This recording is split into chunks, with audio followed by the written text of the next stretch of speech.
यीशु मसीह के मधुर और मीठे नाम में आज दिनांक 25 अगस्त दिन सोमवार को आप सब श्रोताओं का हम स्वागत करते हैं। आज के दिन के लिए जो वचन है वो लिया गया है प्रेरितों के काम उसका 5वां अध्याय 11 पद। और सारी कलीसिया पर और इन सब बातों के सब सुनने वालों पर बड़ा भय छा गया। प्रियो, आज का विषय है न्याय के चमत्कार। आपने छुटकारे रूपी चमत्कार के विषय में सुना होगा, आशीष रूपी चमत्कार के विषय में सुना होगा, बहुतायत के चमत्कार के रूप में बातों को सुना होगा।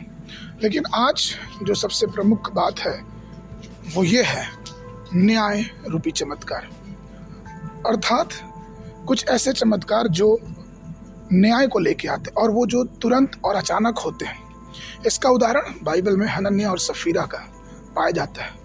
प्रेरितों के काम उसके 5वें अध्याय में हम पाते हैं कि हनन्याह अपनी पत्नी सफीरा की जानकारी में अपनी जमीन का कुछ टुकड़ा बेचता है।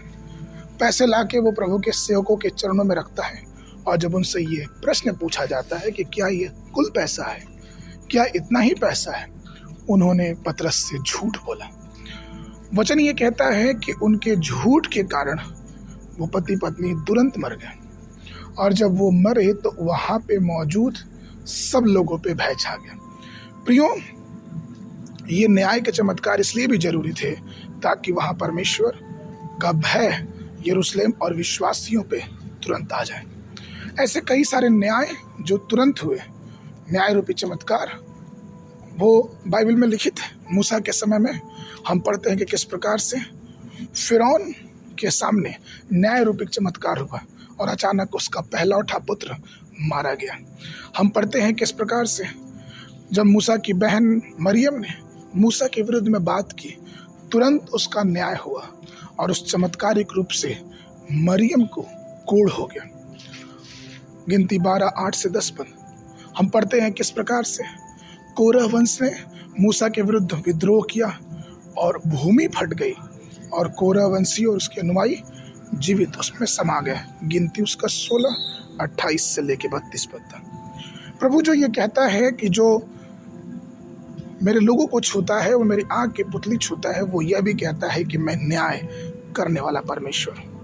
नए नियम में यीशु मसीह के विषय में हम पढ़ते हैं मरकुस उसका 11 और 20 पद से आगे कि जब वो एक वृक्ष में फल की तलाश में आए और अचानक हुआ ये कि फल नहीं मिला, वो तुरंत न्याय रूपी चमत्कार उसके और उसको झेलना पड़ा, उसको श्राप दिया गया और वो सूख गया। प्रिय, हमारा परमेश्वर प्रेम के साथ साथ न्यायी परमेश्वर भी है। वह केवल अपने संतानों की रक्षा नहीं करता, लेकिन वो चाहता है कि उसके संतान पवित्रता से न्याय रूपी जीवन जिए, उन्हें ध्यान रहे कि उनका न्याय होने वाला है और परमेश्वर का भय माने। जब ऐसा हम करते हैं तो हम परमेश्वर के पवित्रता में अपने जीवनों को जीते हैं।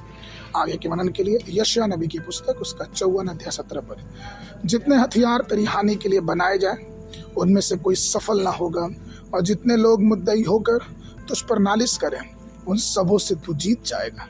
यहोवा के दासों का यही भाग होगा और वो मेरे ही कारण धर्मी ठहरेंगे। यहोवा की यही वाणी है।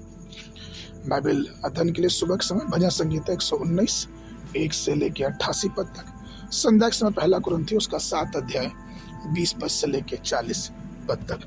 परमेश्वर आप सबको आशीष देवे।